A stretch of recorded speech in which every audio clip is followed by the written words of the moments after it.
Hi, Keelan. Oh.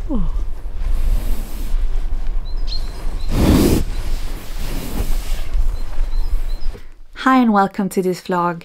Our new seeds arrived, so I am gonna show you the newcomers that we are planting this year, and also the seeds that we are also planting this year but have planted before. Even though the air is crispy and there is still ice and frost on the ground, it is time to start the seeds, or at least time to start thinking about starting the seeds and getting ready for spring and summer.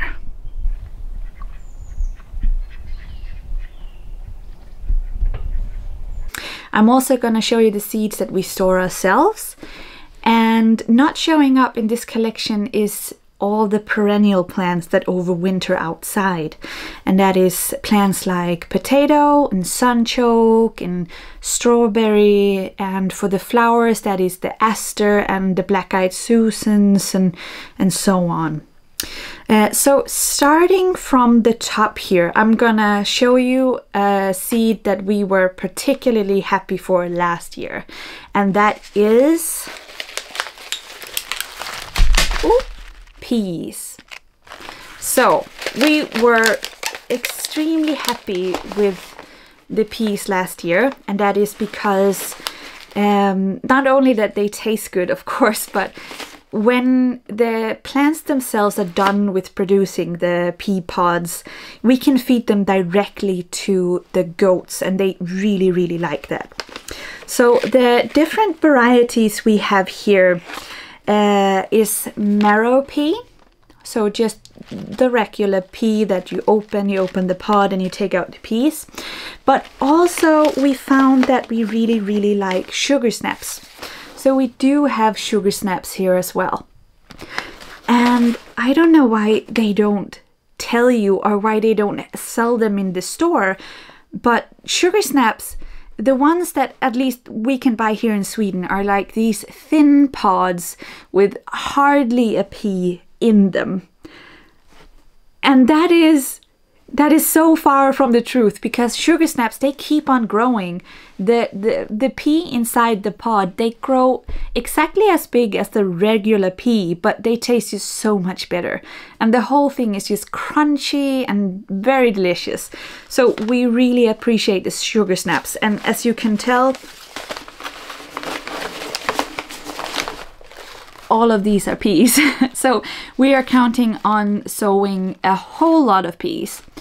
And we found, because we have had peas for 2 years now, and they actually, they're not a self-sowing plant as a flower would be, that drop their seeds. But if you have the bushes and you don't clean them out, and you leave a couple of pea pods on there, they will dry on the pod or in the pod, and when that falls to the ground, they will reseed themselves. So we actually winter seeded, or we left seeds in the ground last year, and they took.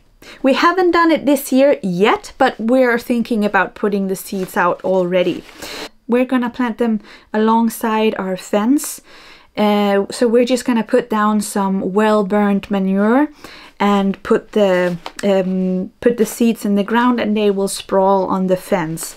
We also have 2 plant boxes with them, and I think we're gonna make a 3rd this year, because we're just so thankful for peas. Moving on. So radishes is another staple that we have here. Not only are the roots nice and crunchy, but the plant itself produces foliage that our emues really like. And the goats won't touch it, so we can easily feed them on the paddock, because they go on the same paddock in summertime. So we can just put it in there for them, and the goats, they don't like it, so they don't touch it. We have this Japanese variety called daikon. We do have the small radishes as well, the smaller red ones, but we find that the daikon just produce a better and bigger foliage than the smaller variety of them. So as you can tell, we have a lot of seeds in here as well. We're quite happy, and I think we're gonna get more once the season starts. Next up is our salads. And we do have a bunch of them here. We have a bunch of different ones. We have purple ones, we have green ones, with spinach, with iceberg, and what is it called? Pak choy. Lots of spinach, absolutely crazy amounts of spinach, and that is again because the emus really like spinach, and so does my husband. Also in the greenhouse we are gonna grow cucumber as we normally do, and we only really keep one, or that is two varieties in there now. We do the normal cucumber and we do the smaller one for pickling. So completely normal greenhouse cucumber, if you can read it there. And that is just because we find that we have tried different varieties of the cucumbers, and we just find that this one is the easier variant because we do pickle them a lot, and we like to eat them, so we don't like big seeds. We did try an heirloom cucumber called White Wonder, but it was very sweet and nice, but it had such big seeds, so it wasn't for us, unfortunately. And the same with our tomatoes. This year we are gonna do some canning. We're gonna start doing some canning. So we are looking forward to making some salsa and making some homemade tomato sauce. So we do have a few different ones here. We have the normal cherry tomato, which is very nice and can be nice and sour. At times I like them when they're, or not sour, more like acidic and fresh in their flavor. And then we have the cocktail tomato. And we're quite happy with just growing 3 varieties of tomatoes. As I said, we are going to use them primarily for canning. So as long as they have a nice taste, we're fine with that. Next up, let us see. We are going to the Brassica family. And let me tell you up front, if you're a Brassica in Sweden, you're gonna have a bad time. There's so many bugs here that likes to eat kale and the rest of the Brassica family, so we need to keep them under a kale net. It basically is a netting with a small mesh that keeps bugs out. And we do have kale fleas, we have kale butterflies, and we have these little small beetles with like trunks that like suck out the juice from the plant, and they are very they are in large numbers, so when they come they instantly die if they don't have the kale net. We do have a few broccoli. We have a purple variant here, and we also have something called broccoli roots. I'm sure that's not the English name, but it is basically just small bouquets or smaller flowers of broccoli. And they're supposed to be quite tender and juicy. We grew broccoli last year for the first time, and it was wonderful. It had such an intense broccoli flavor, and it was so tender in the flesh, I guess you say. It was very tender, and not at all like the broccolis you buy that can get quite tough and sort of woody in their texture. So that was a very nice surprise. So all of these are going to be kept under a kale net, which for me is very cumbersome, but we're gonna have to do it. I really appreciate plants that are self-sufficient and just grows when you tell them to grow, and you don't have to tend a lot to. And that is why I love peas so much, because they don't seem to have any natural bugs or predators here. I mean, apart from the slugs, but that is all. There is nothing else that eats them really. And this leaves us to carrots. Now, carrots has been a very demanding plant for us, because we find that they either they don't grow as well or they crack. And as far as I can tell, this is because of the watering. Either they get too much water or they get too little. And they have been quite hard for us to get growing in a good way or throughout the season. We do have summer varieties. We just have the completely normal orange one. We also have a harlequin mix, so different colors. I don't like the purple ones as much, so we usually keep the orange ones. I think they taste better. They're nice to be able to home grow for the goats and the horses. And here we have pumpkins. Now, pumpkins we have been very happy for. So we do have a few varieties. We have the normal one for pies. So this one is just called pie pumpkin. Very simple. And then we have, then we have our butternut.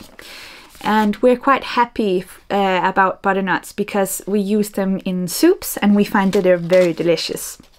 And here we do have two different kinds that are new to us. We have the Futsu Black Early. And I think they are supposed to turn orange once they are adults or once they are ready for picking. But they look so fun, so we had to try it. And then we have a French variety of mammoth pumpkin. And this one, it looked so cute. It looked very cottage to me. So naturally I had to buy it. The Halloween pumpkin or the normal pie pumpkin here, they do grow quite large here because we do have very good soil and we always give them a lot of manure. So they are very happy here. I think we're gonna go through the flowers before we go through the new arrivals. So I have a whole bunch here of just flowers in every direction. My favorite being hollyhocks. And I got the annual variety, and I also got some varieties that are perennials or biannual, I think they are. They do drop their seeds, so they are basically a perennial with that because they will grow from where they were last year, or they will reseed and then grow from the seeds. And we also have some zinnias, and we have some different Swedish varieties. I'm not sure what the name is for them, but we do have a lot here. That leaves us to marigold or calendula, and we do have a few different ones here because I grow so many marigolds. I do grow the orange prince, I think it's called, just the normal orange variety. So I got a few different ones that I thought was very cute, and I'm gonna have them besides the normal ones that I grow, so you can really see the difference of them. So the first one here, it's called Oopsie Daisy, and they have like an orange border if they're not fully orange. And then we have Orange Flash, and I thought this was so cute with the pastel look. And I also got another one here with also the pastel kind of a look to it. This one is called Pygmy Buff. And yet another one with a little bit of pastel ombre. Here is Pink Surprise. And then I have one that is like a yellow and a white yellow. Here it is. So all of them very cute, and I'm gonna have them grow besides the ones that I normally grow, and they're actually right here. All of this is hand-picked marigold seeds, and they are one harvest of blooms from last year. So the flower bud itself is the actual seed. So when the flower has dried, when it has become past its bloom, you can pick the dried flowers right on the stem, and that is the seeds. You can see them right here. So they have this funky kind of texture to them, like a little dragon claw. And I find them very appealing and very nice looking in the garden. But their main purpose is when I make the balms I do for the horses, horses' leg and manes. So in the summertime they are a natural insect repellent, and they also help to heal damaged skin. And the horses do get damaged skin from just the bugs biting them all the time. So I find them very helpful in the balms that I make. So I do make I do plant a lot of them because I do need a lot of them, and I also just feed them as a supplement in their food. So I really need a lot of them every year. So next year my goal is at least 2 of these for planting next year. So I do keep a lot of my own seeds. So this leads us to the new arrivals. Now these are plants that we have never tried to grow before, and we wanted to try them because we are doing some canning this year. And the same with the peas and the pumpkins and the tomatoes. They are easy to add to these meal in a can recipes. And that is what we want to do with them. Like you can put peas with carrots, and you can or tomato salsa, or tomato soup, and so on. So these are vegetables that we want to add to that as well, of course, as well as just trying to eat basically. So here we have root celery, or celery root, one or the other. I don't actually like this one very much, but it is great in salads, like Waldorf salad. I'm not sure that's a thing, but outside of Sweden that is. But it's celery, and it's apple and grape, and then with walnuts in it as well. It is very tasty. Then we have 2 types of turnips. Not very big on turnips, but in soups I think they will do great. And we have a yellow one and we have a purple one. So that is gonna be fun. I am not sure if this is under the kale net. It is a brassica, yes, so it's gonna be under the net. Then we have onions and leek. We have one type of, I think this one is yellow onion, and then we have just normal leeks. Oh, and we haven't tried these before. We have never grown leeks or onions, and it would be fun to make our own onions and see how they are. I think you need to cure them after they're done growing, but it's gonna be a whole experience in itself. Then we have something you wouldn't find in Sweden normally, and that is earth almond is the direct translation, but it's called tiger nut or nut's edge, I think. And it's gonna be fun to try if that works in Sweden. I mean, we're gonna grow it in the greenhouse, so we see how it goes. And then we have a green, I think it's a, I think maybe it's a salad, or maybe it counts as a spice. I am not sure. It's called shungiku. There's no picture of it, unfortunately, but it is a green leaf plant. It is a chrysanthemum family plant. I'm not sure if it's from Japan, maybe. That's gonna be fun. And yeah, that is it for all the plants. Oh no, wait, we have one more. I had to go get it. So this one is an emperor or empress tree. And this is quite special, I think, because the blooms or the flowers this tree makes, it looks like foxglove to me. So I thought it was so pretty, so I had to try it. It's gonna be fun to see if something grows. I hope so. It is supposed to grow very rapidly, and I do like things that grow rapidly and take care of themselves.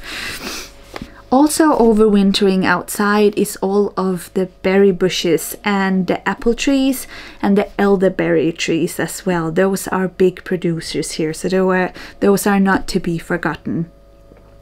I hope this showed a little bit of what we are planning to sow this spring. We are soon starting the seeds inside, and I'm gonna give you a little look at how our setup is when we do start them inside.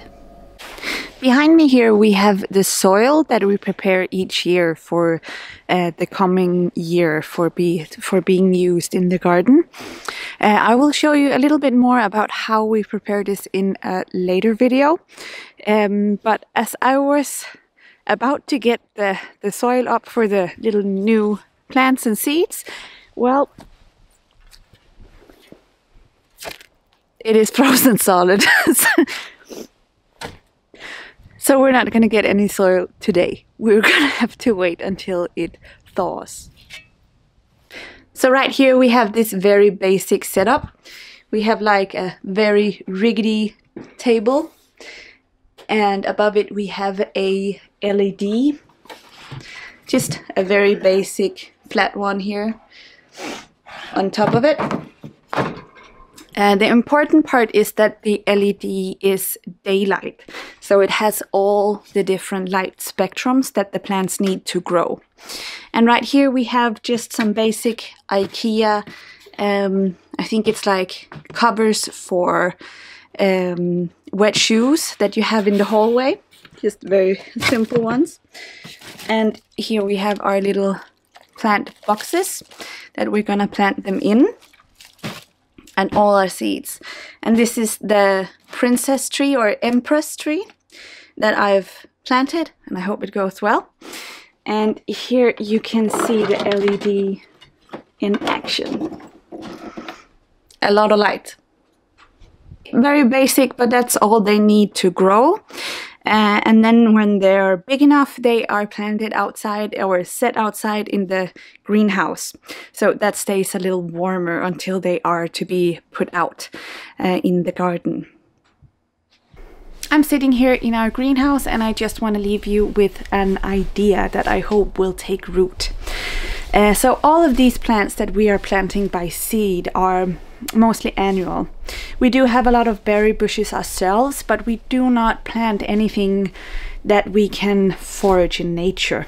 And those are things like rose hips and blueberries and raspberries. We have them pretty abundantly in the forest and at the beaches.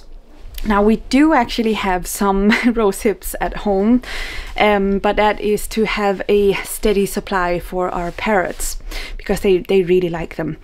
But what I want to tell you is that there's so much in nature that you can forage that isn't foraged or that isn't used.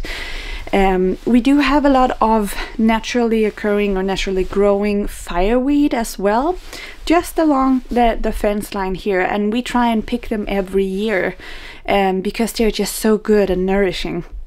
So there's just so many things that you can forage out there that aren't foraged. I mean, the rose hips on the beaches are just, they're rotting every year because no one picks them, and the birds can only eat so many.